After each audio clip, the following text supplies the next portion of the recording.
I'm so stressed.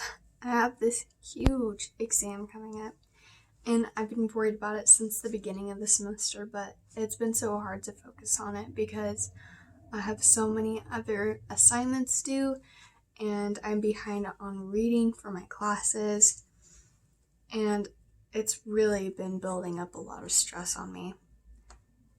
But I have to focus on other things, so I think my study habits have just been slipping because I don't really want to study for my exam. But at this point, it's too late to study because it's due in a couple of days. Have you ever felt like this, where you just don't have a passion to really do something, and so it causes you to avoid? Well, if you have, you might be very familiar with procrastination. My name is Savannah Hirsch, and I am a pro procrastinator, and I know many other people who are as well. And because of this, I chose to research procrastination, what causes it, and possible ways to help eliminate the habit. So, starting off, some reasons are perfectionism, ambiguity, fear of failure, lack of passion. But the good thing is that there are methods that can help. And I hope that by the end of my speech, you too may be able to understand why we procrastinate and how to help it. So before we jump right into the methods, we need to understand, why do we procrastinate? Starting off with perfectionism, sometimes we believe that we just aren't good enough, or we think that everyone else is perfect except us. And sometimes we feel like we have some inner competition between us and others because we think that everyone is more skilled or better than us, and we just don't think that we can do it right. So this is a good indicator for many people as to why they procrastinate. Moving on to ambiguity. Sometimes we just don't know what's expected of us, or we don't know how to do the task at hand that we're assigned, or maybe we just don't really understand what to do, or maybe there's just broad instructions. And also, if we're confused and we don't really know what to do, that would make sense why we avoid it. Moving on to a lack of passion. Sometimes there's things that we have to do that we really just are not interested in. We're too busy, or it's just not that important to us. Balavita explained it, who's the author of The Procrastinator's Mind, Why We Procrastinate and How to Overcome It. She explains something called the law of entropy, which states that we must work against nature to prevent disorder. The law of entropy means that anything that is natural will move towards a state of disorder on its own. So if we want to fight against our lack of passion and fight against procrastination, we must work against the law of entropy to avoid that disorganization.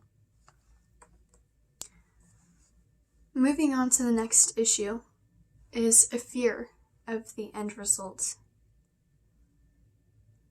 Sometimes we're worried that we're going to fail, or all the time.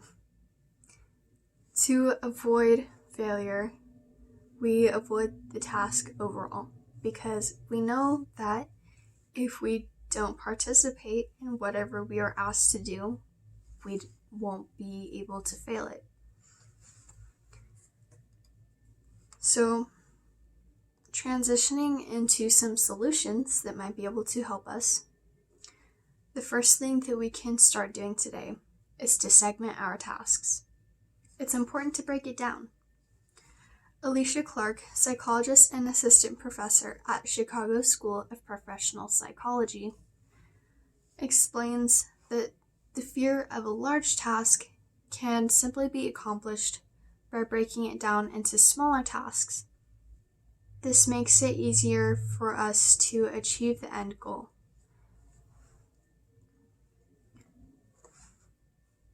The next idea that can help us is called the 2-minute rule. The 2-minute rule states that a new habit shouldn't take any more than 2 minutes to complete.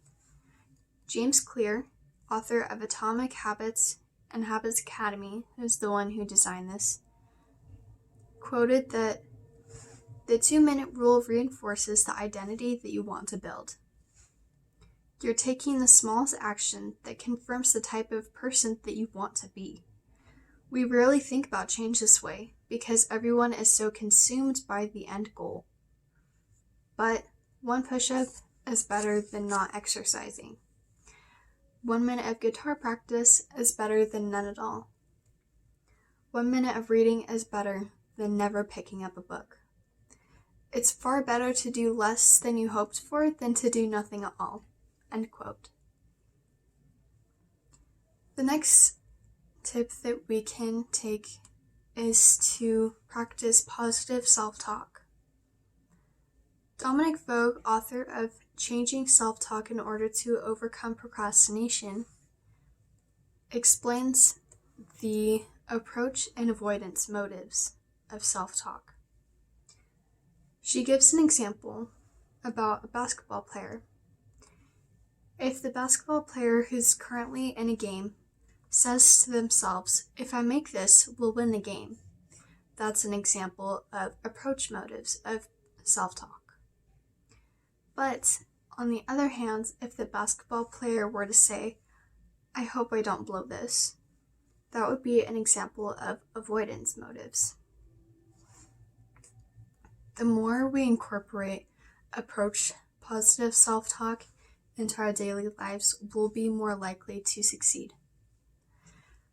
The next tip is to take breaks. It's important to replenish ourselves and our mental resources. Researchers at Brown University stated, humans periodically need variety and relaxation. Intersperse rewards and gratification for work completed. This will help you feel less resentful of the task and the work that still needs to be done.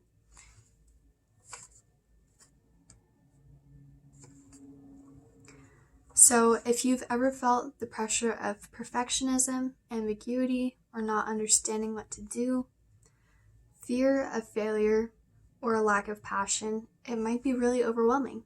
But the good thing is that now you know that you can start to segment your tasks, practice the 2-minute rule, incorporate self-talk, and take breaks. And I hope that these tips can help you understand the causes and solutions for procrastination to help you create new habits and routines that might be able to increase productivity and reduce stress and procrastination. Because in the end, we're only humans. Thank you.